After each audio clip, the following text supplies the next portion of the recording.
noches. Esta semana ya han comenzado las caravanas electorales de líderes girando visita a Málaga y contraprogramándose. Nos han regalado el oído con promesas más o menos verosímiles o manifiestamente falsas. Se ha hablado de broncas, patinetes, ruido, del temporal y las playas desmanteladas. Contra la confusión, trataremos de poner luz aquí esta noche, en las luces de la ciudad. Bienvenidos una semana más, comenzamos y como ya es costumbre, con una nueva entrada de nuestro Diccionario Moral de Málaga.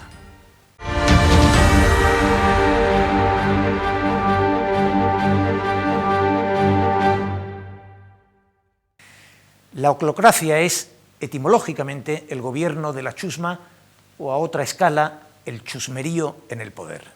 Y hoy la oposición ha llevado al Pleno una queja contra el alcalde por haber tolerado insultos, zarandeos, codazos, presiones, abucheos, hasta sacar escoltados a los concejales. Un comportamiento lamentable que convirtió días atrás la Casona en un albañal y el Pleno en un bochinche. En definitiva, un espectáculo nada edificante que el alcalde se ha resistido a censurar como debía. Polibio acuñó el concepto de oclocracia, reformulado por Rousseau en el Contrato Social, como la degradación demagógica de la democracia mediante artimañas groseras apoyándose en grupos de la cuerda de ese mismo jaez. Desde luego, Teresa Porras, responsable de aquella zarabanda, encaja particularmente bien en esta forma de entender la acción pública. Hay lugares, en fin, donde Teresa Porras no podría estar en primera línea de la política, y lugares en los que sí. Pero además lleva 20 años en el ayuntamiento acumulando capital de oclócrata. Lo asombroso es que alguien de tan buenas maneras como de la Torre proteja, e incluso dé alas, a alguien tan zarrapastrosamente cerril haciendo política. Quizá a todo líder le tienta a tener su particular Rasputín, o Rasputina, aunque acumule como ella, más allá de otros escándalos, un historial sonrojante desde el uso del Photoshop para tachar el logo a una institución rival, el circo de las plañideras o aquello de la grúa, el bochorno de sus apariciones en tu barrio, las bragas en la mano, y suma y sigue. De Aristóteles a Ortega, de Tocqueville a Sartori, a lo largo de la historia no faltan avisos sabios sobre los peligros de ese sucedáneo de democracia sostenido en una falsa legitimidad popular.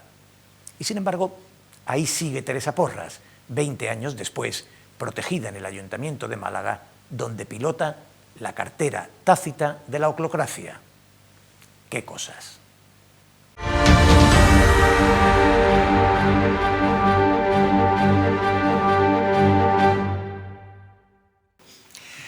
Comenzamos con el tiempo de tertulia. A partir de ahora, 4 invitados, como cada semana. Antonio Méndez, director del diario Málaga Hoy, bienvenido. Otra Muy buenas semana. Noches. Buenas noches. Sí, otra semana, sí. No creo que pase nada porque repita, ¿no? Antonio, no podemos cada semana comenzar el programa con un pequeño especial dedicado al psicoanálisis. ¿Qué provocas? Otra semana. Pues claro, lo normal. Bien, por última semana, Antonio Méndez, Laura Teruel, profesora de la Facultad de Periodismo y analista política. Hola, buenas noches. ¿Qué tal, Laura? Bienvenida, un placer. Rafael Porras, delegado del diario Expansión. Buenas tardes, buenas noches. Y José María de Loma, subdirector del diario La Opinión. Buenas noches. Lo fijo. Lo fijo. Por ahora. Bueno, comenzamos la tertulia. Si os parece, comenzamos con la crónica política porque va tomando cierta velocidad la campaña. Esta semana ha girado visita el presidente del Gobierno y Pedro Sánchez ha estado además acompañado por Susana Díaz en lo que era un encuentro con cierto morbo.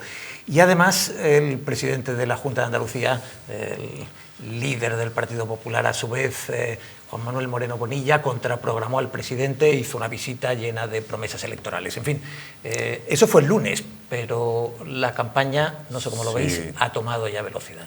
La semana arrancó fuerte, la campaña va tomando velocidad, efectivamente. En el mitin del lunes vimos a Pedro Sánchez en forma. Yo he hablado con alguna gente que estuvo en el previo, en la reunión que tuvieron con Susana Díaz y algunos dirigentes, y la tensión entre ellos dos, por lo visto, entre Susana Díaz y Pedro Sánchez, no ha minorado, todo lo contrario. El ambiente estaba bastante cargado de tensión. Y contraprogramó Juanma Moreno con una promesa vieja, el saneamiento, una depuradora, en el año 2020. También prometió ese día que los quirófanos del Guadalhorce funcionarían, lo cual me parece algo más atractivo porque del saneamiento no me creo nada, ¿no? Llevamos 30 o 40 años en la costa asistiendo a este tipo de promesas que son directamente mentiras. Hablamos de velocidad de campaña y no estamos en campaña, oficialmente. Llevamos ya tiempo en pre-campaña. Pero sí, evidentemente... ¿Tú estás seguro que no estamos en campaña? No, estamos en pre-campaña. Otra cosa es que no haya diferencia entre campaña y pre-campaña. Lo que sí es cierto es que la euforia que Norma dice o destaca de Pedro Sánchez, pues es que Pedro Sánchez va montado en la ola de las encuestas que le vaticinan un éxito prácticamente indiscutible. Otra cosa es que los resultados se den finalmente de otra manera. Y lo que tú señalas de presidente de la Junta, pues es que es lo normal. Es decir, ahora mismo están en dos fases dentro del gobierno. La fase de ver todavía qué hay en los cajones y a ver qué encuentran, y en la fase de ir empezando a prometer cosas que van a intentar hacer, ¿no? Todo lo que están poniendo en marcha ahora mismo, excepto algunas medidas concretas, pues es poner en marcha medidas. Es decir, vamos a intentar poner en marcha la posibilidad de reformar el estatuto para los aforados, etcétera, etcétera, ¿no? Porque efectivamente está en esa fase. Si además coincide esa fase de inicio de actividad gubernativa con una campaña electoral, pues es que no tiene otra opción. Bueno, yo quería bajar un poco el nivel, el ámbito, perdonadme, estaba pensando en el nivel municipal. No, puede bajar el nivel si quieres también, no No, pasa nada. Aquí somos demócratas. Generalmente no Quiere puedo. bajarlo para que luego cuando llegue ya esté a tu nivel. No, eso pero es lo que generalmente quería hacer. no Tú puedo. estás en campaña también, ¿no? Sí, yo estoy en campaña también. Bueno, yo no Para que estoy quede en claro. campaña, yo disfruto de la campaña y el lunes estuvimos en el Ayuntamiento de Málaga en la Comisión de Asuntos, entre la de Asuntos Económicos y la de Asuntos Sociales, hubo una entre moción de censura y una censura en una moción, porque la oposición sabe que no tiene los votos para hacer una moción al alcalde, pero se han hecho un acto conjunto toda la izquierda para censurar la actitud del alcalde y del Partido Popular, del Grupo Municipal del Partido Popular en el Pleno, extraordinario por lo de Villas del Arenal, ¿no? Entonces, bueno, también a nivel municipal estamos viendo cómo la izquierda se está movilizando, está intentando sacar músculo para demostrar que de cara a unos futuros comicios puede haber cierta unión entre partidos que tradicionalmente no acaban de ponerse de acuerdo, ¿no? Entonces, eso lo vimos también luego por la tarde, cuando Susana Díaz en el acto dijo: cuando Dani sea alcalde y Pedro Sánchez presidente, yo estaré más cerca de volver a la presidencia de la Junta, ¿no? Entonces, bueno, veo cierta movilización electoral. Me llama mucho la atención cómo en la izquierda se notó en un ayuntamiento donde generalmente no acaban de entenderse, y aquí parece que se han dado cuenta de que por separado no van a llegar. Lo que ocurre, Antonio, que si para que Susana Díaz vuelva a ser presidenta de la Junta, Dani tiene que ser alcalde... Yo creo que lo tienen los dos igual de difícil, ¿eh? Porque Pedro Sánchez va levitando casi, con lo que le dicen las encuestas, 125, 126, hoy publicábamos una, el Grupo Yolí, y ahora mismo me comentaba un dirigente socialista hace un par de días que para Pedro Sánchez Susana Díaz ya prácticamente ni existe. Es decir, que está en otras guerras, está en otras historias. La quiere fulminar, lógicamente. ¿Cómo ha cambiado el cuento desde aquel famoso meeting en el que a ella le molestó mucho eso de yo en la Moncloa, tú en San Telmo? Y ahora se conforma con tú en San Telmo, tú en el ayuntamiento y yo a ver si llego a la Junta. Ha dado bastante vuelta la... Sí, lo que pasa es que esa frase que tú has destacado de Susana Díaz no va a ser real. Que decir, yo no sé lo que pasará si llega Dani a la alcaldía y eso le contribuye a ella de alguna manera, no lo veo muy bien, pero vamos, puede suceder. No, pero lo que sí está muy claro es que si Pedro Sánchez llega al gobierno, las posibilidades de que ella vuelva a repetir como candidata a la Junta son muy bastante pequeñas. menores. No, yo ironizaba sobre lo de Dani Pérez, no por nada, sino porque la alianza de izquierdas, al menos en las encuestas, de momento está lejos de poder alcanzar el Ayuntamiento de Málaga. Ella ponía como condición cuando Dani sea alcalde. Esto es lo que parece más lejano. Esto va a ser muy vertiginoso también, ¿no? Es decir, la percepción que hay con cada movimiento de la política nacional, que un día ves que meten la pata a unos y se puede balancear hacia el lado contrario. Es decir, por ejemplo, el espectáculo en las últimas horas de un Ciudadanos ofreciendo coaligarse o formar parte de un gobierno de coalición inmediatamente al PP, cuando sabe que ahora mismo prácticamente le está entregando la cuchara.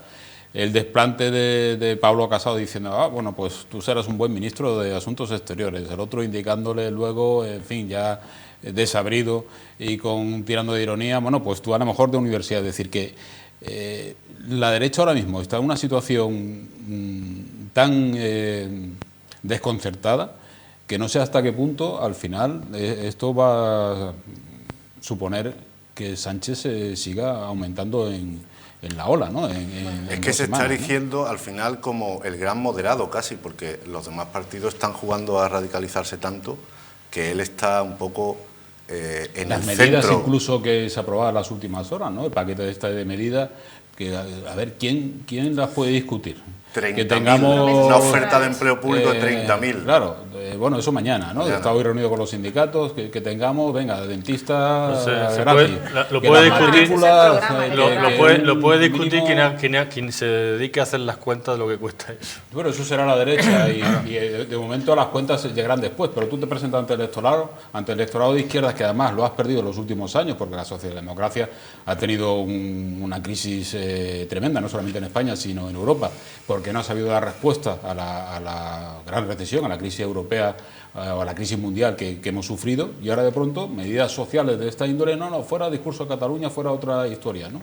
Yo creo que acierta, estratégicamente acierta, porque la desigualdad, no ya la pobreza infantil, que es un asunto por supuesto muy relevante, sino la desigualdad es uno de los grandes temas en España que extrañamente ha permanecido muy alejado del centro de la agenda política en el último mandato. Pero reprocharle a Pedro Sánchez que sus medidas, que es verdad, van sin memoria económica, es en el fondo hacer un reproche general, porque nadie hace un programa electoral en España con memoria económica. Bueno, Pero sabe que no lo van a cumplir, así que no hay problema. Si es que ese es el gran problema que afrontamos en una campaña y con los políticos, que dicen las cosas y no pasa nada. De todas formas, conviene que esperemos ver cómo va la campaña, que decir, estamos analizando, evidentemente, estamos analizando lo que está pasando, pero que no querrás que nos quiten ya el programa. Pero vamos, te voy a quitar la palabra a ti, como sigue así. Bueno, sueles quitar la palabra, eres no, pero no interrumpo tanto como tú últimamente. Avezado a la hora de disponerla. Lo que quería decir antes de que el señor Méndez me interrumpiera era que evidentemente Pedro Sánchez puede empeñarse en hablar de sus 110 medidas, que luego la campaña puede ir por otro derrotero. Ahora mismo estamos viendo que todavía existe, no escaramuzas, sino directamente ataque a la yugular dentro de los partidos del centro derecha, y a lo mejor dentro cambia la estrategia en la campaña electoral. ¿Pero por dónde crees es decir, el asunto catalán va a estar encima de la campaña, sí, por supuesto. Va a estar, por supuesto, quiera o no quiera. Determinante. Eso es lo que quiere la derecha, que el asunto catalán sea para decir, este señor pacta con los independentistas. Pero y el otro, gracias a Vox, yo creo que todo el mundo pensaba que no iba a ser determinante. Todo el mundo podía pensar que no era determinante en la autonómica, y han sido determinantes. No la única razón por la que el votante socialista no fue a votar, que es la razón fundamental de la pérdida de poder del PSOE, pero fue determinante y fue importante porque se hablaba de Cataluña por encima de todo. Luego de Vox, cuando ya lo sacó Susana Díaz y lo puso en prime time. Pero evidentemente el tema catalán va a estar encima de la mesa. Por encima de todo. Por encima de todo. Y antes hablábamos de la contraprogramación de Juanma Sánchez. Inmediatamente de presentar sus 110 propuestas, en las que no hay ni una para el problema territorial español, que es fundamental, porque no es un problema totalmente de Cataluña, sino la financiación del Estado, de las comunidades autónomas, que es lo que realmente está en el fondo del problema. Pues Iceta salía en una entrevista en un periódico vasco rompiéndole todo el discurso a Pedro Sánchez, y es su principal aliado dentro del partido. Bueno, la justificación, Iceta ha dado algunos matices. En cualquier caso, lo que sí aclaran desde el Partido Socialista es que las 110 medidas no son el programa electoral, son 110 medidas en las que quieren enfatizar sobre todo su estrategia social.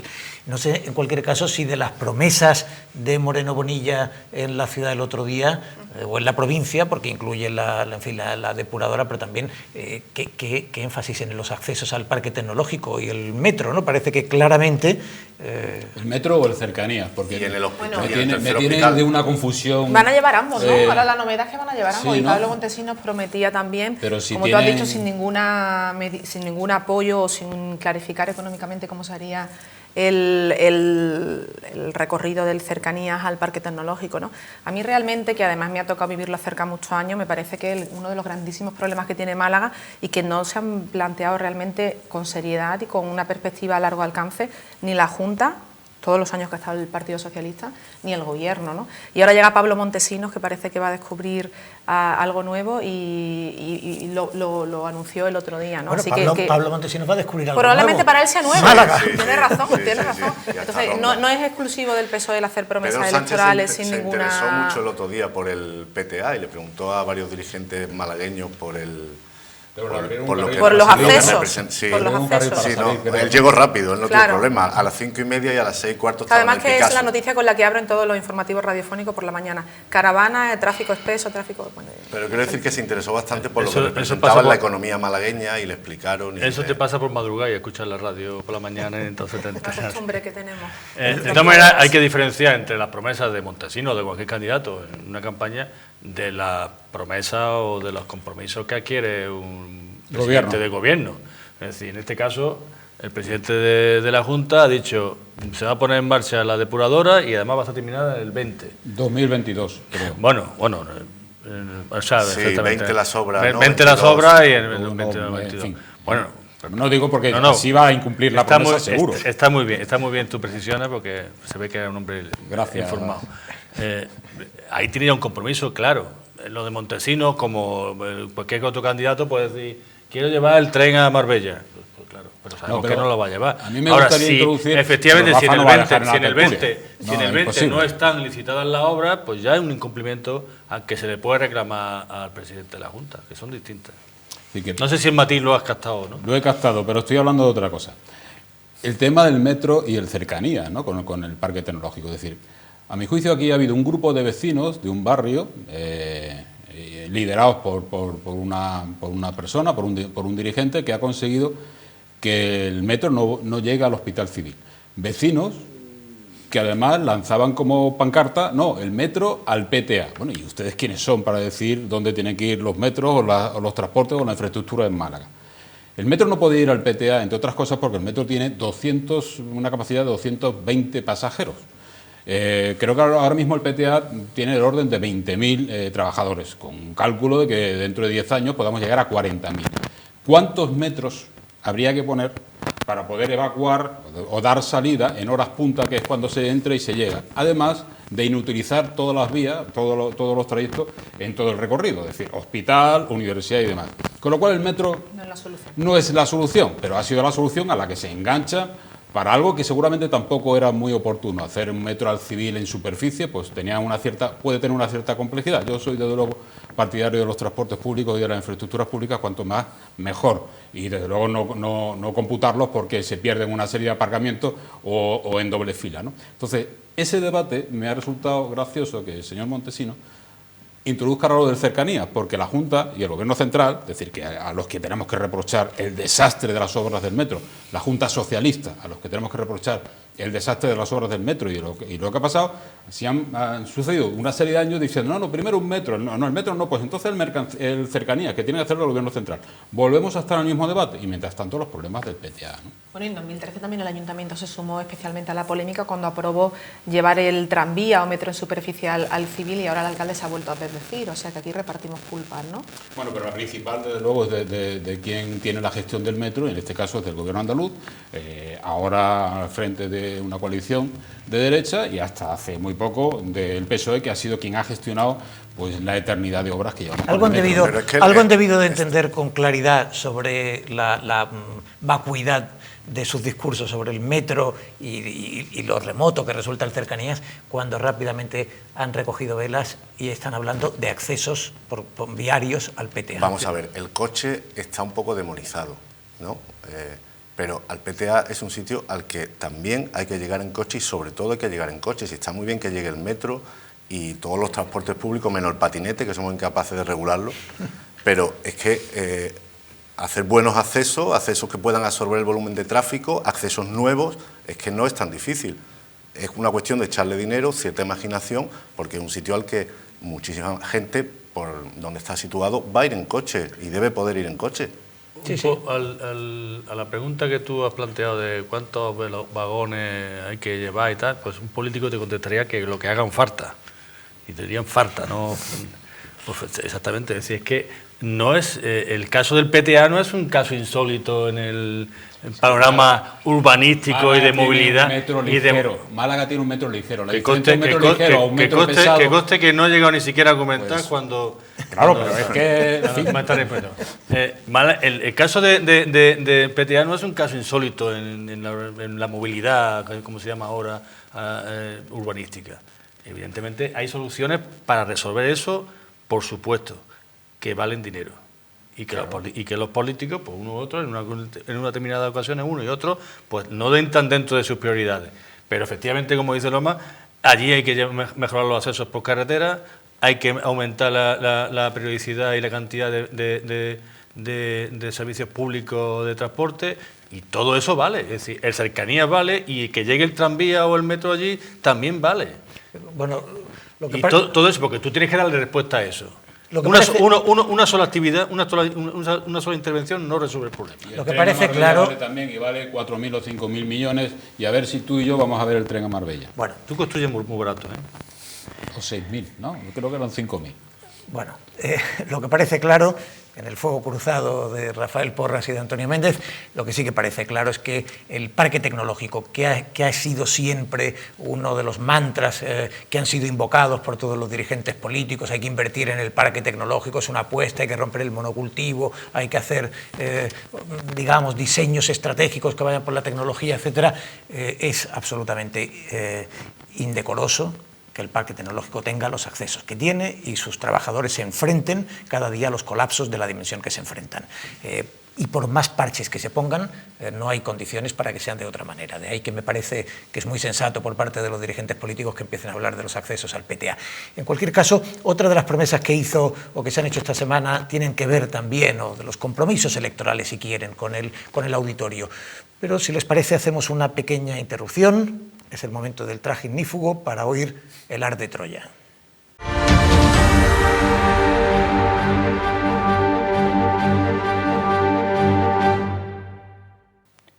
El mandato municipal está a punto de terminar. Muchos de ustedes quizá piensen que ha sido una legislatura en blanco. El alcalde ha dejado pasar 4 años sin resolver casi todo. Próximo a ser un abuelo de 80 años, el emperador municipal debe creer que le queda una larga vida. Ahí está Limasa y la limpieza de la ciudad, colgada en los tribunales, mientras nos cuesta literalmente una millonada la factura de los socios privados. En materia de urbanismo, siguen en el aire importantes convenios que eran los pilares del PGOU y que se han vuelto contra el alcalde, es decir, contra la ciudad y contra todos nosotros. No ha habido referéndum sobre el tema del bosque urbano en los antiguos solos de Repsol. De la Torre sabe que lo pierde. Así que no habrá consultas mientras todos ustedes no digan sí boana a lo que nuestro emperador dirija y orqueste en este asunto. En el registro del Instituto Municipal de la Vivienda hay más de 20.000 personas esperando una solución, mientras que en la web del organismo la promoción más reciente data de 2012. Así que 4 años después seguimos enfangados en la interminable obra del metro, en cuya parálisis y ruina tanto ha contribuido nuestro Paco. Pero no se engañen, el mandato municipal no ha sido en blanco.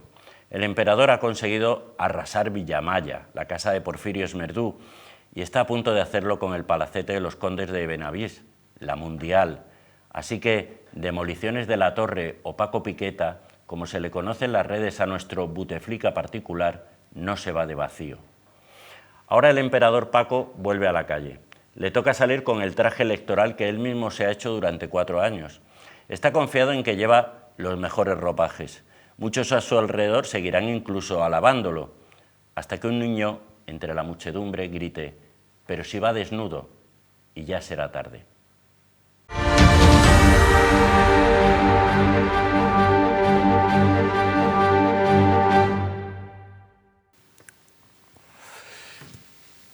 Ars de Troya.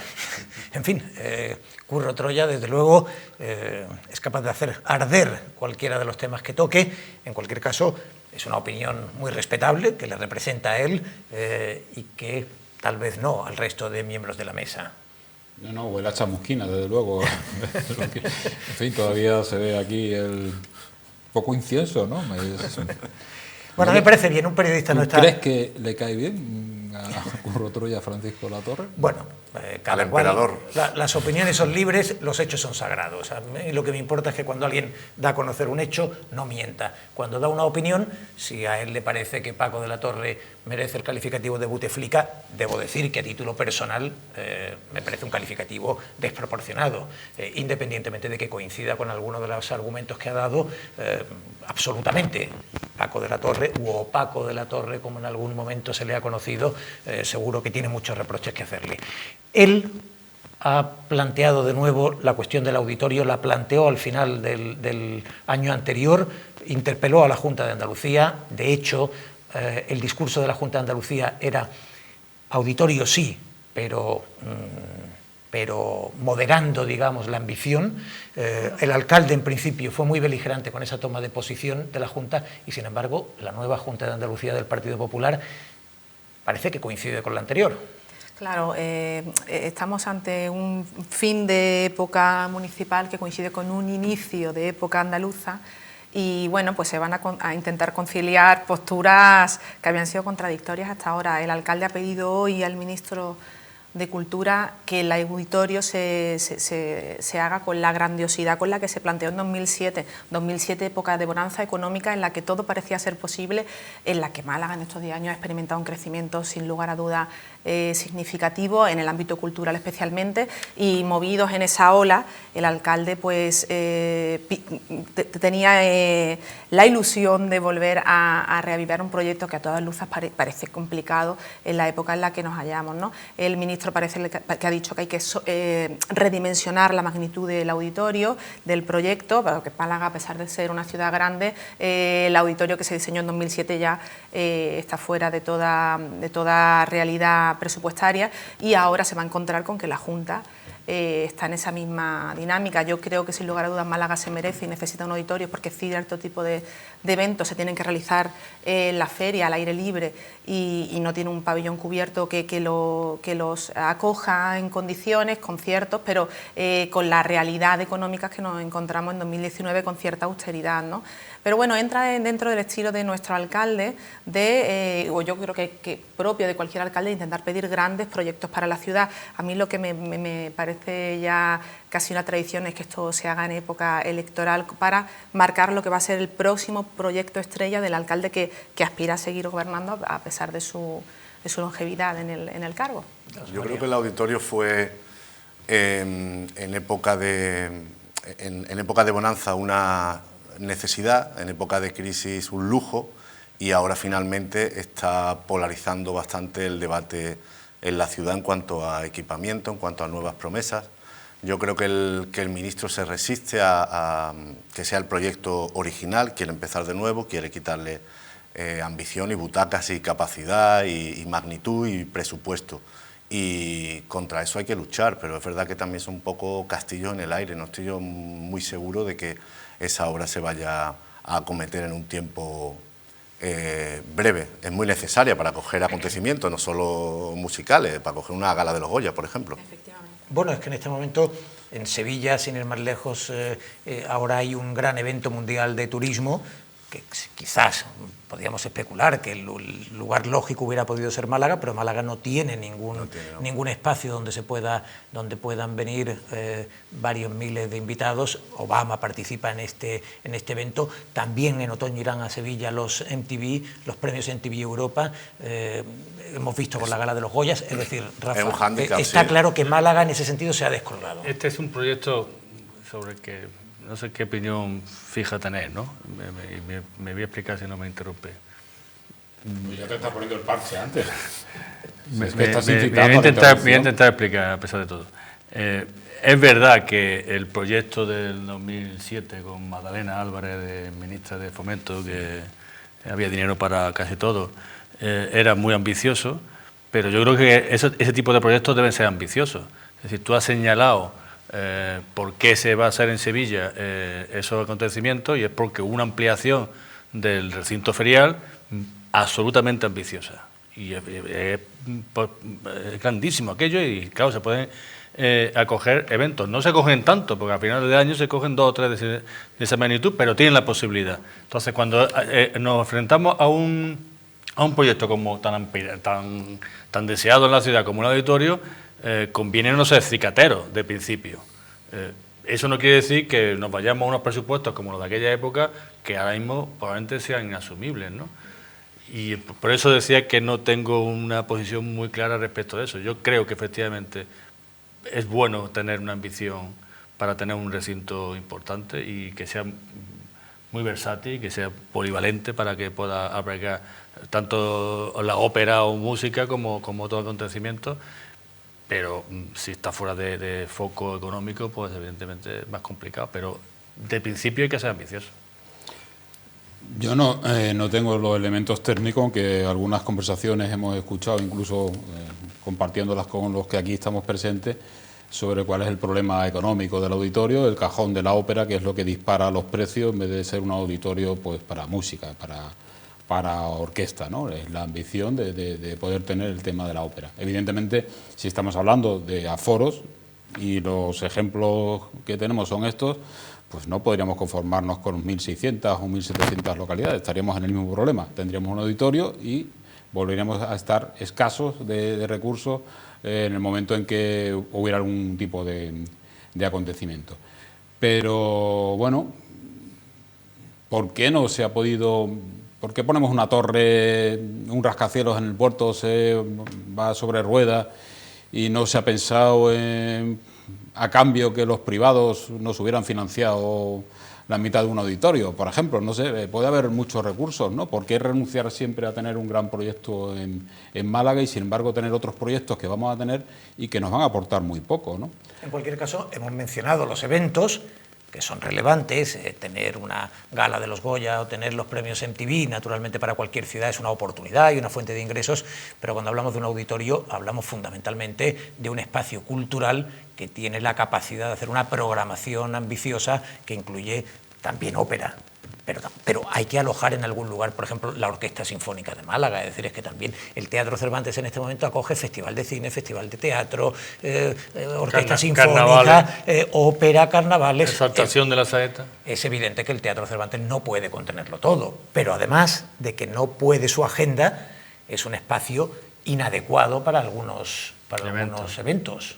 Teniendo en cuenta que en algunas ocasiones no se llena, es decir, que tampoco hay una demanda cultural. Esperemos que se cree también y que no se tira demasiado de la costa, ¿no? Que es lo que nos falta también, atraer a ese público de toda la zona litoral, pero no tenemos una ocupación 100% del Teatro Cervantes con todos los espectáculos. Algunos operísticos desde luego que sí, pero otros no. Es decir, que la demanda cultural en Málaga habría que ver, decir, bueno, un auditorio para orquesta a lo mejor con 1.800, dice, ¿se nos queda vacío o no? Para 3.000, es decir, que todo eso habría que valorarlo, Sabes, ¿no? que entre los matices que requiere eso, y tienes razón, está que el Teatro Cervantes tiene programación 340 días al año. 340 de los 365. Lo que se quiere decir es que no puede llenarlo los 340 días, pero el nivel de ocupación media es muy, muy alto.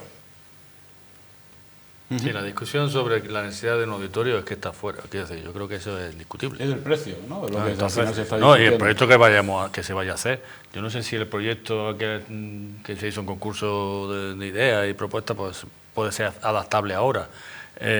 No sé también si el sitio que se pensó en un momento en San Andrés pues puede ser el sitio más adecuado y a lo mejor hay que pensar en otro sitio, ¿no? Pero que evidentemente la necesidad de un auditorio, yo creo que Ya eso puestos a cargarnos el paisaje, allí. No discute. Si nos cargamos el paisaje, al menos que sea por un auditorio para todos los malagueños. Pero al hilo de lo que tú Evidentemente, ¿no? decías, Antonio, yo creo que se debería efectivamente implicar a privados, Claro. para que costearan gran parte de esa obra, porque Tenemos también algunos esto, modelos fuera que lo también hacen. esto es la herencia de una manera de hacer política muy aficionada a los consorcios. Así, al tener un consorcio tenemos varios puestos de confianza, nombramos ya un director aunque no esté hecho el auditorio, los trámites. todo tan pesado y tan lento, ¿no? Yo creo que a la empresas privadas o entidades financieras... Lo de la colaboración público-privada es un mantra también que se utiliza. No hay pulso privado aquí para eso. Privados y tiene, claro, no hay pulmón para eso de los privados, y los privados que entran en ese tipo de historias es porque quieren una compensación económica por otro lado, eso es evidente. No hay grandes empresas, bueno, no digo ya andaluzas, sino de fuera, multinacionales que estén en Andalucía, con la capacidad para entrar en ese tipo de proyectos. Es muy fácil por parte de los políticos decir, no, pues esto como no podemos hacer nosotros, vamos a hacer la colaboración público-privada. Claro, pues ya está, y con eso ya quedamos. Que me salgo del tema, pero yo auguro tardes de gloria a don Francisco Latorre si continúa de alcalde con la Junta, ¿eh? Es decir, que al principio eso de que nos vamos a llevar muy bien, todo eso tiene un recorrido bastante corto, incluso en lo del auditorio. Vamos a ver si se empieza a tragar esos sapos, porque algún sapo se tragará, pero el alcalde al final, cuando vea que sus votos están en peligro, le da igual arremeter contra la Junta o contra el Susun Cordan. Y uno de los grandes temores que tenía el nuevo gobierno andaluz, o al menos varios de sus consejeros, es decir, a ver lo que nos va a caer con este hombre. De momento están todo el rato viniendo aquí y facilitándole la alfombra roja en todo lo que pide. Que no le escriba cartas. Pero vamos a ver, y auguro José María, tardes de gloria. Tú recordarás bien que cuando el alcalde coincidió, digamos, con Joaquín Ramírez, al que terminó, por cierto, sí, siendo quien diera la puntilla como presidente del Partido Popular, el alcalde ya empezó. Estamos hablando de 2003, 2004, a partir de ahí, el alcalde ya elabora un discurso que es la ciudad antes que el partido. A mí que nadie me pida que represente al Partido Popular si esa defensa va contra los intereses de Málaga. Primero los intereses de Málaga y espero que coincidan con los del Partido Popular, que es mi partido. Creo que eso efectivamente, como dice Antonio, no sé qué pensáis los demás, sí, eso puede ser una fuente de conflictos, aunque no de momento.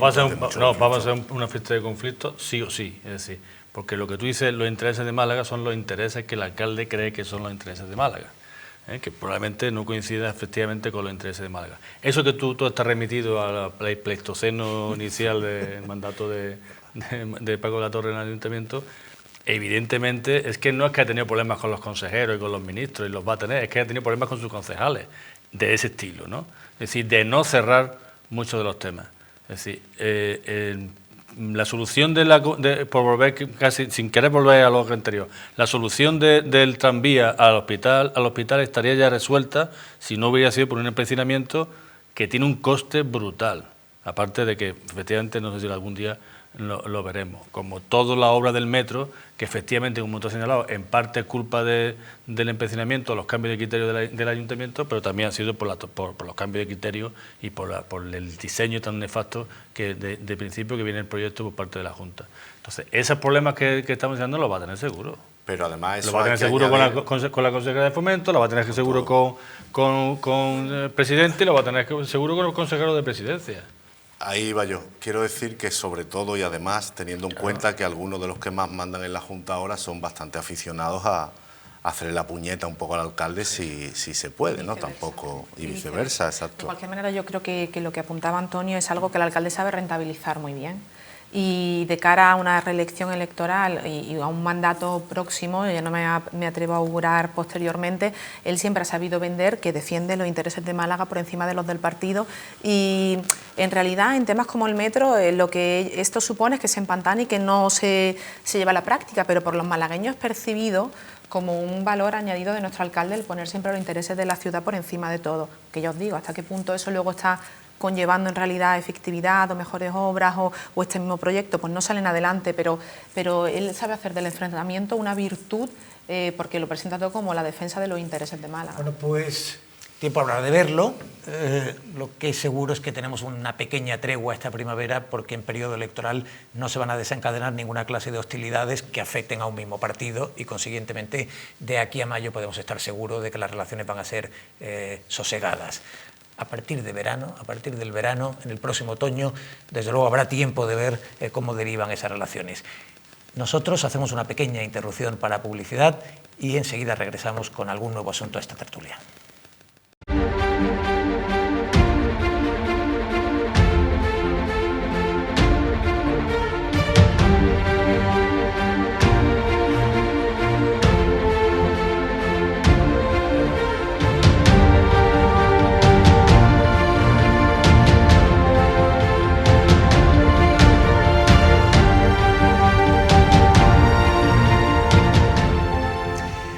Vamos con el último tramo de la tertulia y en este tramo yo les propongo a nuestros invitados abordar la cuestión de la situación de las playas después del temporal. Un año más, el temporal de Levante, un gran temporal de Levante, se ha llevado por delante varias de las playas en vísperas de la Semana Santa, con plazos que hacen muy difícil que para las vacaciones puedan haberse regenerado. Esto parece el mito de Sísifo, parece un castigo mitológico. Subimos cada año la piedra para que vuelva a caer, regeneramos cada año las playas para que vuelvan a degenerar, para que se vuelvan a deteriorar con un temporal de Levante. De verdad, yo no sé si se está adoptando la solución adecuada o no se está adoptando la solución adecuada, pero cuesta creer que lo sea. No, desde luego yo personalmente no pienso que lo sea, y consultándolo con geógrafos y especializados en la materia, hay soluciones técnicas para prevenir que esto suceda cada año. Los temporales son imprevisibles, pero es evidente que durante esta época de cambio de primavera alguno habrá, ¿no? Hemos tenido playas en Málaga naturales, como eran todas las playas del litoral oeste, que antes de la edificación masiva que ha sufrido esa zona estaban ahí y no se iban, y venían los temporales de invierno y nos podíamos acercar a ella en cualquier época del año, pero la gran urbanización que ha habido en la zona, la falta de protección, las obras en el entorno del río, todo ello se ha hecho sin pensar que esto tenía un coste medioambiental, ¿no? Desde luego es previsible y desde luego es evitable. Yo creo que casi tenemos que tener la esperanza de que esto pase pronto, antes de Semana Santa, para que dé tiempo a arreglarlo, y este año parece que ha tenido un poco de guasa y ha pasado con tan poco tiempo que no se puede reaccionar, pero desde luego no es entendible que no haya más medidas técnicas previas el otro día para prever y para anticiparse. Los vecinos de la zona de Huelin y San Andrés montaron en cólera porque se estaban haciendo aportes de arena a la playa y eran pedruscos. Entonces estaban allí en la foto con los pedruscos en la mano. Era material de muy poca calidad. O sea, el mal tiempo y los temporales son ciertamente un poco imprevisibles, pero la acción posterior del hombre sí que podría ser menos chapucera. Hombre, lo que ocurre, yo no sé, pero regenerar con un material de lujo a sabiendas de que el próximo temporal se lo va a llevar... Pero no condenarlo a una playa de pedruscos que impide el baño. Responde a lo que es la política y la actuación política en general, ¿no? Yo cuando pasa esto, que pasa sistemáticamente o cíclicamente, recuerdo siempre una anécdota que no olvidaré, es con un secretario de Estado de Interior. Había habido unas inundaciones importantes en el Guadalquivir, en la zona del río Genil, en Écija y tal, y había venido de Madrid a visitar con helicóptero las inundaciones de Écija. Y entonces, pues, con una reunión que teníamos allí con periodistas, comentaba, dice, no, me voy corriendo a Badajoz porque a las 5 de la tarde se va a desbordar el río Badajoz y va a haber bastante complejidad. De hecho, hubo un par de muertos, etcétera, etcétera, ¿no?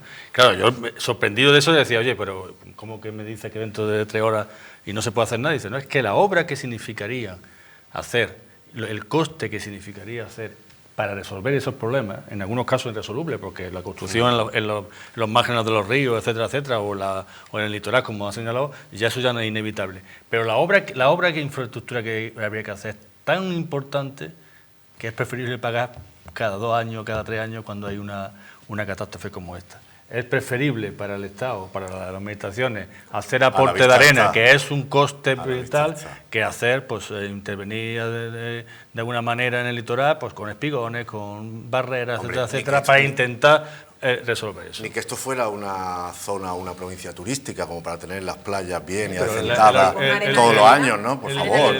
Al final las razones son puramente económicas y presupuestarias y de no abordar la solución definitiva de los problemas. Bueno, también medioambientales, ¿no? Porque hemos escuchado desde hace 30 años, bueno, si nos remontamos hace 30 o 35 años, Málaga solamente playa que teníamos la Misericordia. El resto no había nada. Hasta el Palo no había nada, prácticamente, ¿eh? Es decir, que algo hemos avanzado. Y es verdad que en todo este tiempo, recuerdo incluso los baños del Carmen, el espigón lateral, espigón a 200 metros, y al final, no, que no era medioambientalmente sostenible, que eso al revés, que los sedimentos, el levante o el poniente. Lo que sí está claro es que temporales vamos a tener y este problema lo vamos a tener.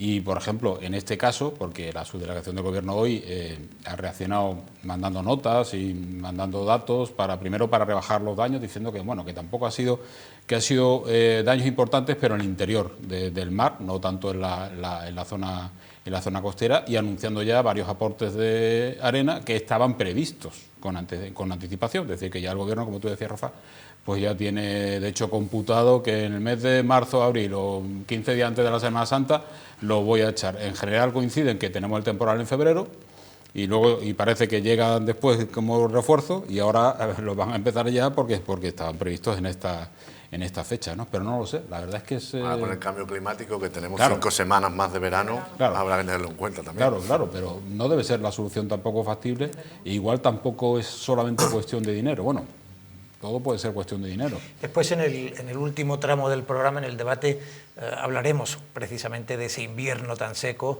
en el que han llovido en los 3 últimos meses 11 litros, una cifra verdaderamente inquietante en la que a nuestros expertos le plantearemos si estamos hablando de cambio climático. Suficiente para ducharse, ¿eh? Si estamos hablando... Para ducharse un día, ¿no? Según a qué velocidad, Bueno, por un otra día parte, en a velocidad Buteflika, dices. Pero... ¿Te ha gustado, eh? No, porque luego he pensado, claro, Curro es muy inteligente y yo soy muy lento, y luego he pensado que Buteflika se refería a la avanzada edad y no a matices liberticidas. Estoy absolutamente persuadido. Más vale que estés persuadido. No, sigue, si era solamente era una objeción. Un aporte, en vez de... Un Buteflika, ha sido un Buteflika. Yo insisto que todo esto tierra. al final responde a que a los políticos les cuesta trabajo, y porque tiene un coste mayor, resolver los problemas definitivamente. Sí, en este caso, en el que además de ser una infraestructura que afecta al medio ambiente y ha faltado esa previsión de proteger el entorno natural de la ciudad. Hemos avanzado en una ciudad con muchas infraestructuras y un nivel cultural de muchas obras, de mucho emprendimiento, pero el medio ambiente urbano se ha abandonado. Ha pasado con los cauces de los ríos, pasa cada vez que llueve, pasan los polígonos que siguen inundándose y bueno, lo de las costas es la manifestación más dramática. No, es así. Yo creo que el compromiso con el medio ambiente, también, como dice Laura Teruel, en el entorno urbano es absolutamente crucial. Del desprecio al medio ambiente vienen algunos de esos problemas que luego abordaremos y que son realmente serios. La cifra, digamos, el precedente más cercano que puede haber a lo que ha llovido este invierno es el año 94-95 y muchos espectadores sin duda recordarán la terrible sequía que afectó a Málaga en aquellos años centrales de los 90. En cualquier caso, posteriormente en el programa tendrán el debate, no se lo pierdan, y antes nos visita Guillermo Díaz. Yo les agradezco mucho a nuestros invitados, a nuestros tertulianos, su compañía y sus aportes o aportaciones en estos asuntos cotidianos de la ciudad, en estos asuntos públicos, y a ustedes que nos sigan acompañando porque el programa continúa.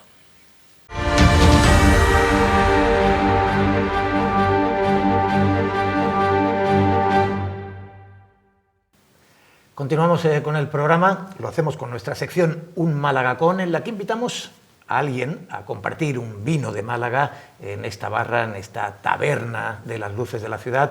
Esta semana lo hacemos con Guillermo Díaz, que es el candidato de Ciudadanos, el número 1 de la lista de Ciudadanos al Congreso de los Diputados. Buenas noches y bienvenido. Buenas noches, Teodoro. Es un placer tener aquí a Guillermo Díaz, a quien conocemos desde hace muchos años, y me pregunto, y le pregunto,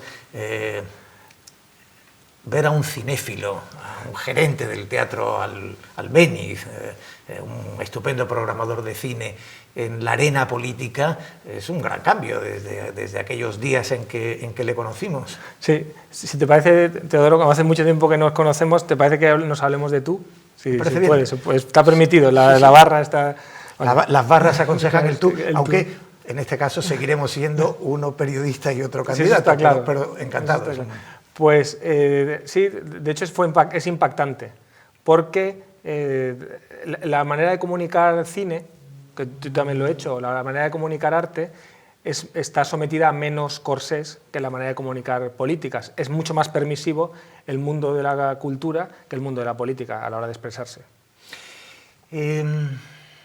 En un tiempo de políticos profesionales vemos que efectivamente cada vez más los partidos recurren a figuras del perfil que sea. En este caso parece que los toreros son lo que está dando especialmente la temporada. Tradicionalmente han sido personas de la cultura o quienes han tenido un éxito profesional en diferentes disciplinas. ¿Cómo es la convivencia del político no profesional con el político profesional? Es decir, ¿cómo ha sido tu desembarco en el grupo de Ciudadanos, aunque es quizás el grupo menos lleno de políticos profesionales por la propia juventud del partido? Éramos mayoría los que no habíamos estado en política, pero es verdad que la política parece más fácil cuando la ves desde fuera. Y hasta que no aprendes los códigos, porque tiene sus códigos como todo, sus códigos de comunicación, sus códigos de formato, la propia relación con los periodistas o la propia relación con la sociedad civil o empresarios o trabajadores, son otros códigos. Es más exigente la política que otros ámbitos con el político, con el actor. En este caso es más exigente y hay que aprender. Hay mucho que aprender y no es fácil. Sí, yo creo que quizás se abusa de despreciar la política y a los políticos, ¿no? Hay una caricatura constante de la política y de los políticos. Sí, pero yo al principio veía esto como un poco de desasosiego, pero después, si tú lees la biografía, por ejemplo, de Winston Churchill, que creo que es indiscutible, que es a lo mejor el político más importante del siglo XX y salva a Europa, su mayor nivel de popularidad no pasaba del 6, si lo hiciéramos en una escala del 1 al 10, con lo cual a lo mejor el político tiene que agarrarse a ser pasado para ser valorado. Es posible. En todo caso, en su caso, en tu caso, es presente. En las últimas votaciones de los corresponsales parlamentarios, estabas en los candidatos al premio de diputado revelación. Finalmente fue Ione Belarra, diputada de Podemos por Navarra, pero realmente fuiste el finalista. Sí. Digamos, ha sido... estamos condenados a que los jóvenes políticos despierten la admiración, jóvenes políticos no venidos de la política sean quienes despierten admiración porque renováis los lenguajes y renováis los códigos. En tu caso has tenido intervenciones en comisiones que han sido muy celebradas y que se han viralizado a través de las redes sociales. Es todo trabajo. Yo lo único que he hecho es, yo tenía muchas horas de vuelo en radio, pero yo he hecho mucha radio, hablando de cine o de historia, no de política, pero es verdad que yo me he trabajado en las comisiones como se trabaja un programa de radio, en el sentido de que un minuto de intervención pues me lleva 1 hora de trabajo. O sea, nada es casual, todo es trabajo, todo es documentación, y creo que hacer un esfuerzo por comunicar bien y por hacer bien tu trabajo es obligado, ¿no? A mí me pagan por eso. Quería decirte que el hecho de que los candidatos finales a ganar ese premio fuese un diputado o una diputada de Podemos, un diputado de Ciudadanos, también hacía pensar que era la nueva política, que eran los nuevos partidos los que aportaban algo diferente a esa política más tradicional del bipartidismo. Puede ser. De hecho, Ione tuvo un papel muy difícil porque le tocó sustituir a Irene Montero por la baja de maternidad a Irene Montero, y Ione tuvo una sobreexposición para una persona que no tenía una gran trayectoria, y yo creo que hizo un buen trabajo.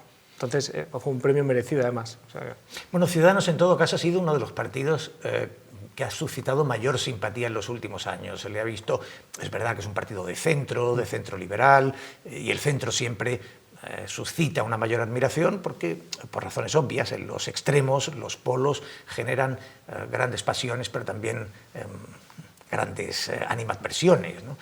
Y algo se ha perdido, ¿no? Es decir, el elemento de seducción de Ciudadanos, yo diría que Ciudadanos es un partido que ha perdido swing, ¿no? Que ha perdido encanto. Yo entiendo lo que quieres decir, no lo comparto, pero lo entiendo porque al polarizarse el discurso, es verdad que el centro va a ser el foco de muchas críticas de ambos polos, puesto que para ambos polos somos un partido alejado de los dos a la vez. Entonces, sí ocurre que hay cuestiones que se ponen sobre la mesa, que el polo de la izquierda, de la ultraizquierda, va a criticar mucho, y el polo de la ultraderecha también. Sin embargo, Guillermo, si uno mira el CIS, la ciudadanía ya no percibe tanto a Ciudadanos como un partido de centro, lo percibe más como un partido a la derecha, en el punto 7, quiero decir, del 1 al 10 en el punto 7. Eso significa que se ha desplazado del centro, incluso del centro levemente izquierda, en el que alguna vez se le vio, a un partido, no digamos de derecha, porque es el espacio que ocupa el Partido Popular, pero en la frontera de la derecha del Partido Popular, ¿no? ¿Tú no crees que aquí lo que ha pasado es que los ejes, como tenemos que catalogar siempre en el eje izquierda y derecha, que es el único que funciona o que entiende todo el mundo, pero yo creo que hay una identificación como de derecha, como en el espacio ideológico de la derecha, cuestiones que no lo son.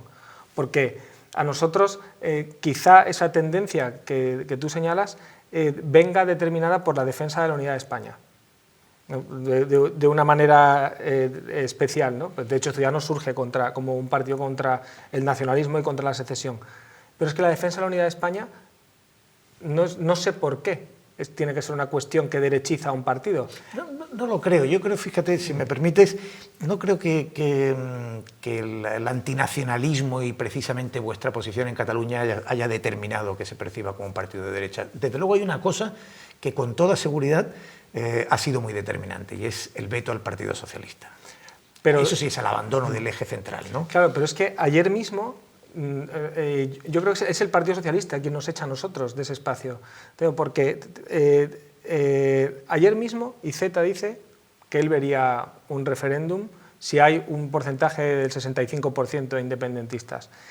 En esta semana anterior han vetado a un portaaviones, a un portaaeronaves, no es un portaaviones, el Juan Carlos I en Guecho, y el Partido Socialista lo vota a favor. Entonces son gestos permanentes que hacen que el Ciudadanos sea incompatible con el Partido Socialista.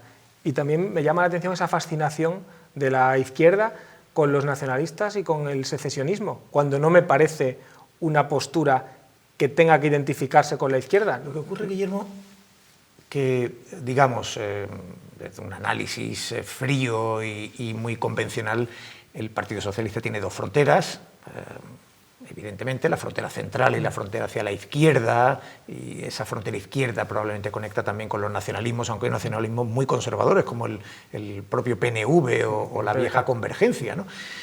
Digamos, hay que entender que hacen gestos dirigidos a aquel extremo, igual que hay que entender que Ciudadanos tiene que hacer gestos hacia la derecha porque es otra de sus fronteras. La pregunta quizás que se hacen muchos ciudadanos, o que nos hacemos muchos ciudadanos, es el abandono de ese eje central, es decir, ir a lo que Fukuyama llamaba vetocracia. A lo mejor es que no se está hablando de cuestiones que sí centrarían mucho. Por ejemplo, el modelo laboral que nosotros defendemos es un modelo plenamente centrista. Digo, si queremos hablar en este eje izquierda y derecha, ¿no? Nosotros defendemos un contrato único en el que todo el mundo es indefinido desde el principio, que iguala mucho a los trabajadores. Claro, al no hablarse o pasar a un segundo plano cuestiones profundamente importantes, no están en el debate y solo se habla del mayor problema que tiene España ahora mismo, que es esa pulsión secesionista que estamos sufriendo. Es verdad que se nos puede encuadrar en esta cuestión en ese ámbito, pero no es cierto que ese ámbito sea el ámbito en el que vive Ciudadanos. Yo no creo, fíjate, no creo que la sensación que tengan los ciudadanos es que no tengáis agenda de centro. De hecho, yo creo que la percepción es que sí, que Ciudadanos es un partido con mucha agenda centrista. Lo que creo que produce la ruptura del eje central no es una cuestión de agenda, es una cuestión de veto.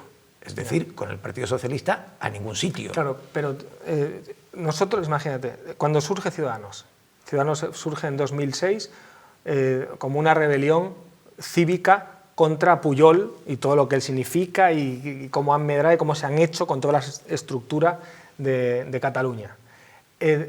Si nosotros, la razón de ser inicial de Ciudadanos es decir, oigan, esta gente va a acabar como han terminado, ¿no? Con un intento de golpe de Estado.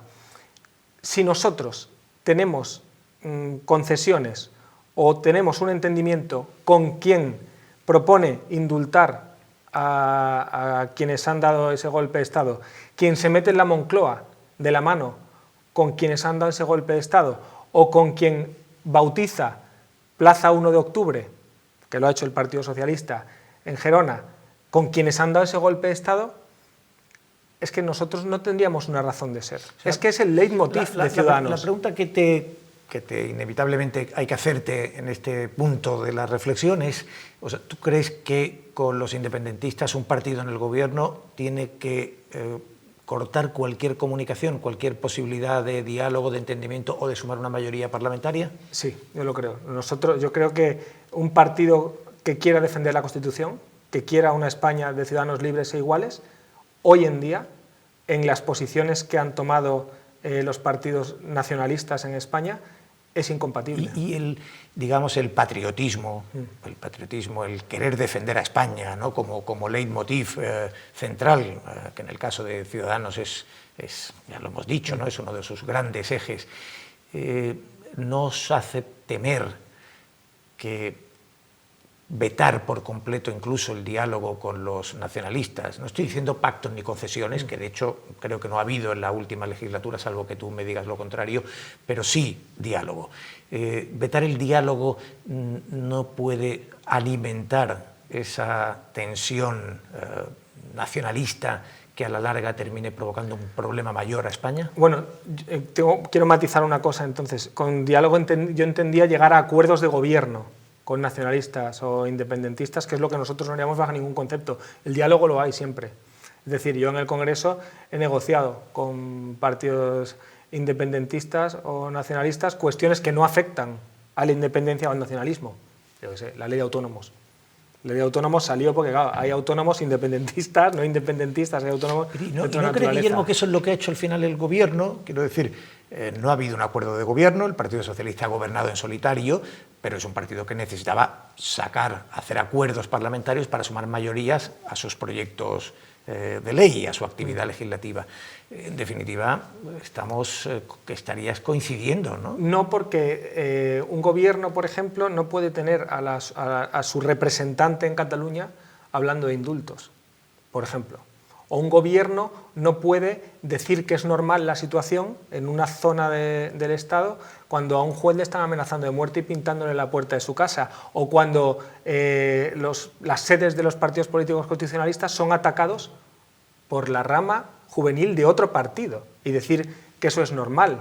O un gobierno no puede cambiar al abogado del Estado que lleva la acusación en el juicio del procés, cambiarlo porque el abogado del Estado considera que es rebelión, y rebajar a un tipo penal como es la sedición, y el gobierno lo aparta. Eso son concesiones. Todo eso tiene sentido, pero quizás si el hecho de que en el entorno de un partido grande, donde hay centenares, miles de militantes y de altos cargos y de dirigentes, si el hecho de que haya algunas declaraciones o algunos gestos extemporáneos llevar al veto, entenderse, por ejemplo, con Vox, prácticamente sería imposible también, ¿no?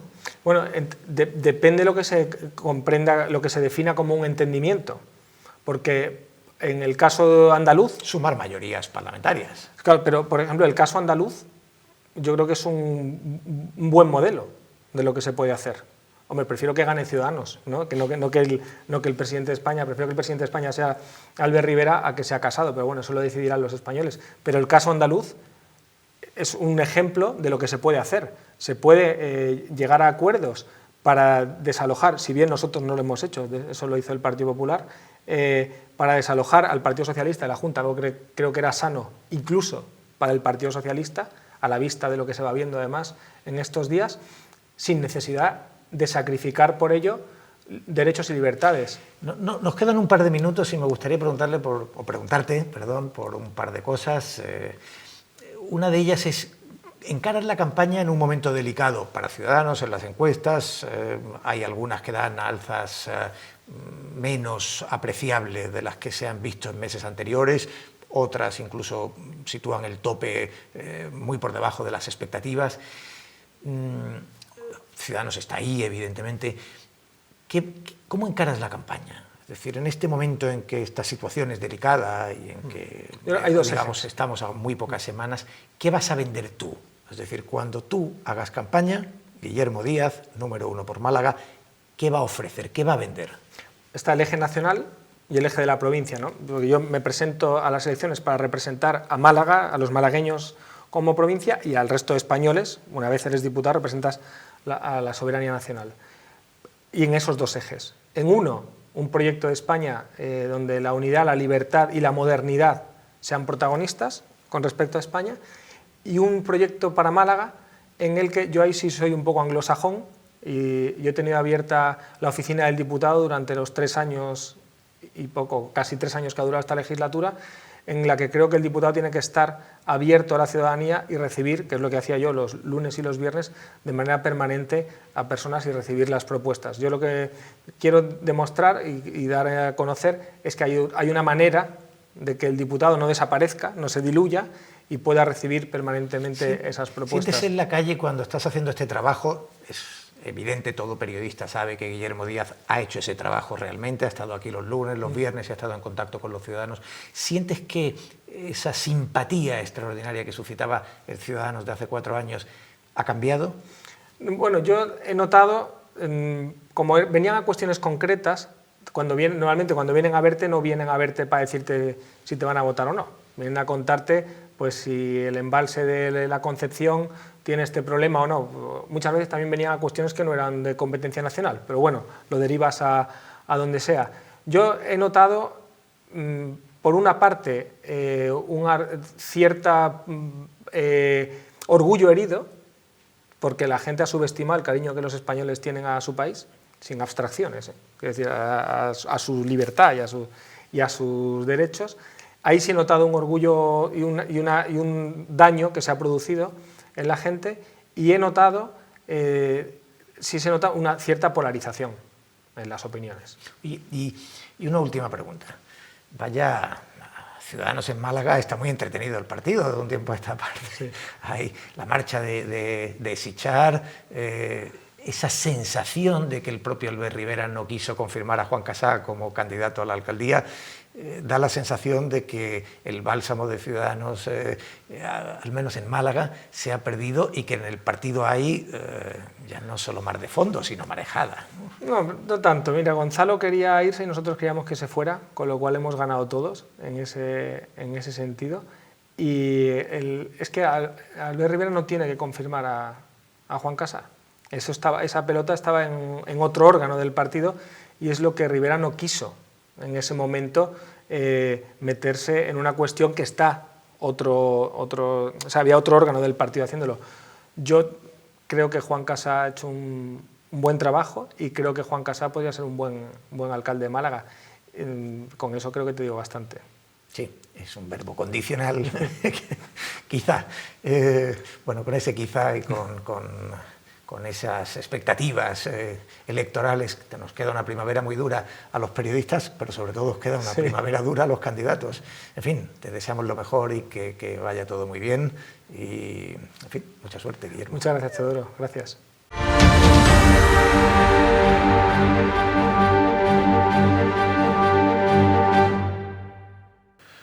El PP ha encontrado por fin el problema de la política. Está plagada de políticos. Yo no puedo estar más de acuerdo en el diagnóstico, y más aún con su solución: llenar las listas con gente de fuera de la política, desde periodistas como Montesino hasta toreros como Salvador Vega. Lo que no han hecho, curiosamente, es fichar a ningún policía o fiscal de anticorrupción, aunque eso quizás se entienda. Menuda inquietud puede causar ver a un agente de la ley entrando en una sede del PP. Pero sea como sea, me parece muy acertado copar las cabezas de las listas con gente de fuera de la política. Fíjense que, de no haber sido Montesino el número 1, muy posiblemente lo habría sido Carolina España, la actual número 2. Y todavía recuerdo cuando dijo en los desayunos de la 1 que con Rajoy España estaba exportando más que Estados Unidos, que Japón, que Italia y que Francia, que es como decir que el Málaga tiene más Champions que el Real Madrid, o que en 50 días Moreno Bonilla ha hecho más por Andalucía que el PSOE en 40 años. Vamos, como para no buscar los candidatos fuera de la política. Dentro es que no se libra ni el alcalde. Esta semana ha dicho que la demolición de Villamaya le pilló por sorpresa, a pesar de que él es la máxima autoridad de la gerencia de urbanismo. Pero ¿quién iba a pensar que una licencia de demolición se solicite para hacer una demolición? Es una cosa loquísima e imprevisible. Y otro ejemplo más de que el PP acierta plenamente al prescindir de los políticos para la política. Son sin duda uno de los grandes problemas de España, del país, digo, no de Carolina España, que el problema de Carolina España es claramente otro.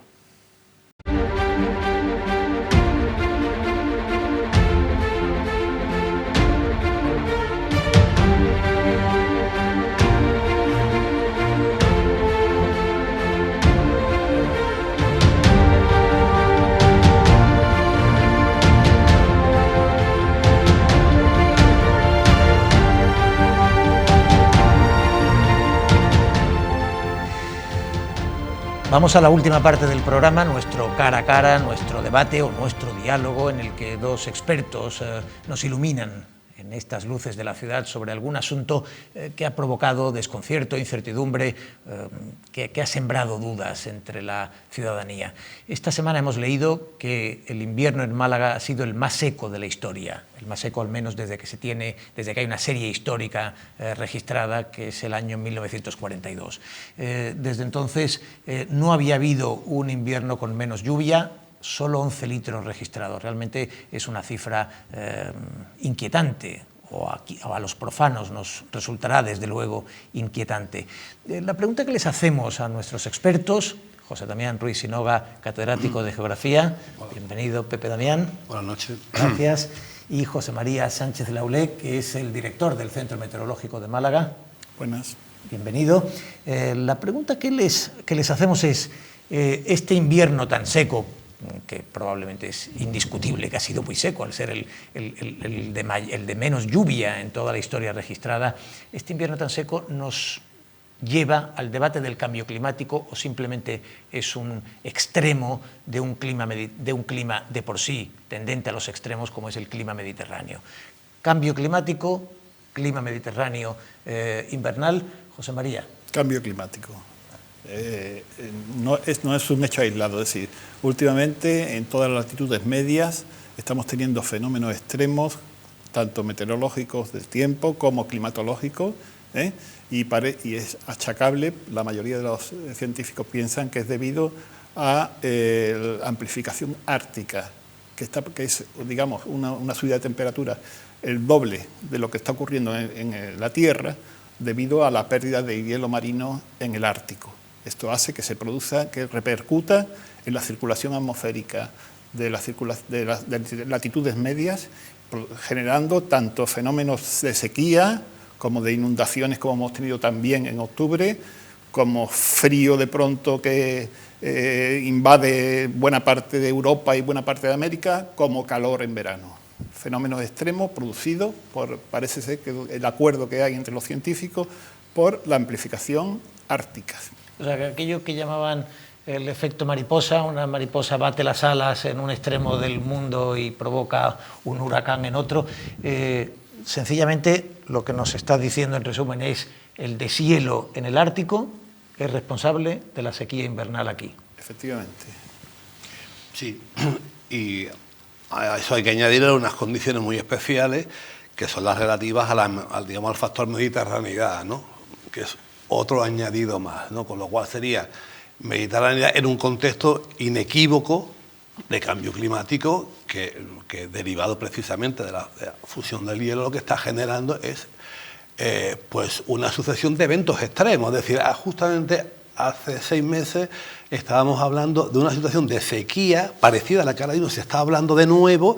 ¿Qué pasó en medio? Pues que de golpe hubo un episodio absolutamente torrencial, de una duración muy concreta, que en donde si incluso manejamos estadísticas de carácter anual, nos podría ocultar ese dato del invierno, parecería incluso, bueno, pues hasta ahora ha llovido 200 litros, 150 litros en algunos sitios y tal, con lo cual estaría enmascarándonos un dato que en el fondo, desde el punto de vista de la fenomenología torrencial, fue espectacular. Y es que durante 4 o 5 días, o incluso en algunos sitios hasta 2 días, en otros incluso hasta horas, se produjo una fenomenología torrencial espectacular, en donde en pocas horas se produjo la precipitación de varios, digamos, meses, ¿no? Con lo cual, un contexto totalmente, directamente vinculado a cambio climático con sus características que ya se ha planteado. Es decir, es inequívoco, es inusual, es antrópico sin la menor duda y por supuesto que es inquietante porque nos está trasladando a unos escenarios que sinceramente de no activar mecanismos de adaptación directos, en donde todos somos corresponsables de alguna forma, en la medida de su vinculación con el tema, pues los escenarios futuros pueden ser inquietantes, sí. Desde luego hay que ir a cumplir los acuerdos de París, pero con ventaja. Es decir, ahora mismo, el año pasado sacó en octubre, en tiempo de las inundaciones aquí, un informe, el IPCC, que dice claramente la diferencia que entre a 1,5 o a 2 grados. Es decir, el Acuerdo de París había dicho lo menor posible, pero debajo de 2 grados, intentando llegar al 1,5. Es fundamental el 1,5. Es decir, a partir del 1,5 se nos va de las manos esto. No sabemos cómo va a responder la Antártida, cómo va a responder Groenlandia, y eso puede tener implicaciones muy importantes. Es decir, que es fundamental hacer un esfuerzo, porque lo vamos a tener que hacer todo, por que la temperatura del globo no suba de 1,5 grados. Pepe, tú has sido explicado y has defendido muchas veces que los comportamientos extremos en el Mediterráneo son absolutamente consustanciales con el clima, sí. Y de hecho inviernos muy secos o digamos periodos de sequía y periodos, como tú recordabas ahora, de lluvias torrenciales se repiten a lo largo de la historia, ¿no? Lo digo porque probablemente algún espectador esté pensando si a lo largo, digamos, de la historia, nos podemos remontar, pues no sé, 1907, por citar un año bien conocido por todos, con las lluvias torrenciales, si antes de los fenómenos del cambio climático ya se daban estos periodos de gran sequía o de lluvias torrenciales, ¿qué nos lleva, como explicaba ahora José María, a la tesis del cambio climático? José María ha introducido un dato que es clave, y es la fusión del hielo ártico. Es decir, hasta 1907, o mejor, las inundaciones de 1907, probablemente, yo no, bueno, es decir, puedo lucubrar un poco, pero lo que sí parece evidente es que la fenomenología vinculada a la torrencialidad mediterránea se derivaba de una situación de bloqueo del anticiclón de las Azores. Es decir, se encontraba inusualmente en una época anormal, bloqueando, con lo cual ejercía el Mediterráneo ese papel de olla, durante a lo largo de todos los meses de verano se iba recalentando y aparecían las gotas frías antiguas o danas, que hemos ido también readaptándonos desde el punto de vista técnico y científico. Bien, pero el factor clave es el de la fusión, la aparición cada vez más frecuente de ondas de Rossby, es decir, de una circulación inusual a capas altas de la atmósfera en latitudes bajas, y eso ha modificado completamente el engranaje que significa la dinámica, la circulación de la atmosférica, y eso sí es cambio climático, eso es incuestionable. Sí, porque al parecer los sistemas meteorológicos van cada vez más lentos, es decir, entonces pueden afectar la sequía más tiempo a una zona, el hecho de las inundaciones que se producen con las gotas frías, que por cierto el Mediterráneo es el sitio donde más gotas frías hay de la Tierra, ¿no? Es decir, eso es muy característico de aquí, pues eso necesita un proceso también lento, lo de la gota fría, y todo esto está favoreciendo tanto las inundaciones, porque una inundación no se monta en una hora, sino que la atmósfera es lenta, se organiza y todo eso hasta que da una inundación. Y digamos la sequía, ¿no? La sequía, cuanto más tiempo dura un anticiclón, digamos, metiendo aire del sur, aire de latitudes bajas hacia el norte, pues si eso dura más tiempo la sequía, pues lógicamente perdurará más tiempo y es más probable que la haya. Es un cambio de circulación el que está habiendo en latitudes medias. Y que un cambio también en el patrón de aproximación climática, es decir, está generando una convulsión también desde el punto de vista científico, desde el punto de vista técnico, es decir, había una serie de conceptos que aparentemente estaban muy bien definidos y que nos está llevando también a una reflexión, porque se está generando un nuevo clima. Yo diría que estamos en un nuevo clima, que si vemos ahora mismo, pues a lo mejor la información que nos apareció en el diccionario de Pascual Madoz, ¿no? Hace ya cerca de 2 siglos, y las referencias climáticas que hacía, las curvas hombrotérmicas actuales no tienen nada que ver, es decir, por tanto, el patrón anual de pluviometría y de temperatura, nada que ver con el patrón que se señalaba hace 1 siglo y medio, ¿no? Con lo cual estaba en un clima diferente al que había hace una serie de años. Pero seguimos estando en el clima mediterráneo, como tú has dicho muy bien, es decir, los romanos ya construían acueductos y todo eso, es decir, había un problema. El problema es que también había acueductos en el norte de África que ya no sirven para nada, porque allí ya no llueve, ¿no? Pero que es un problema que... Y una pregunta que probablemente también se hagan muchos, ¿no? La anterior referencia hemos dicho antes que este invierno habían llovido 11 litros en los 3 meses invernales, que es una cifra verdaderamente pequeña, ¿no? La cifra, digamos, el episodio anterior más equiparable es el de 1994-95, en que llovieron 17 litros en invierno. Probablemente todo el mundo recuerde el año 94-95 porque fue el centro de una sequía verdaderamente dura que generó sufrimientos a la población. Podemos pensar que estamos en un periodo similar, o hacer previsiones en ese sentido es imposible. Yo creo que estamos muy diferentes, es decir, que ahora no solamente, bueno, las razones por las que está ocurriendo esto tampoco se saben exactamente, es decir, pero lo que es cierto es que la circulación en la estratosfera, lo que le llaman el vórtice polar estratosférico, está muy débil ahora, ¿no? Por varias razones, pueden ser naturales también, puesto que estamos en un ciclo solar bajo, pero también fundamentalmente por el calentamiento de los hielos, ¿no? Entonces, lo que ocurrió en aquella época, lo que ocurría era un fenómeno diferente, puesto que estábamos en una situación en que los frentes, digamos, circulaban muy al norte de la península, y pensaban que eso ya era el cambio climático que iba a haber, que el futuro. Los modelos han mejorado mucho en cuanto al funcionamiento de la estratosfera, que antes no estaba burdamente considerada, y ahora se están abriendo nuevas vistas sobre lo que está ocurriendo nadie esperaba todo, realmente ha sido una sorpresa todo esto que está ocurriendo últimamente, del debilitamiento tan importante del vórtice polar estratosférico, ¿no? Que al fin y al cabo es una rueda de inercia que lleva toda la circulación de la troposfera, ¿no? Eso es una situación nueva. El último minuto para ti, Pepe. Bueno, además en el tema de la sequía hay una cuestión importante, y es que ha llevado la impresión de lo que está comentando José María a que se modifique ese patrón de aproximación. Es decir, estamos hablando de sequías meteorológicas, de sequías hidrológicas, sequía agrícola, y cada uno va a tener su tiempo, con lo cual inquietud sí, preocupación sí, alarma no, y por supuesto establecer mecanismos continuos de adaptación a las nuevas condiciones donde todos estamos involucrados. No sé si nuestros expertos les habrán tranquilizado, creo que sí. En cualquier caso, este es un asunto en el que el conocimiento no va unido a grandes discrepancias, sino a un consenso relativamente alto en torno a que el cambio climático es inequívoco y sus efectos son constatables en las manifestaciones climáticas como la de este invierno tan seco. Yo les agradezco mucho a los dos que nos hayan acompañado. Les agradecemos a ustedes que nos acompañen también cada semana. La próxima regresaremos de nuevo aquí, con las luces de la ciudad. Hasta entonces, buenas noches.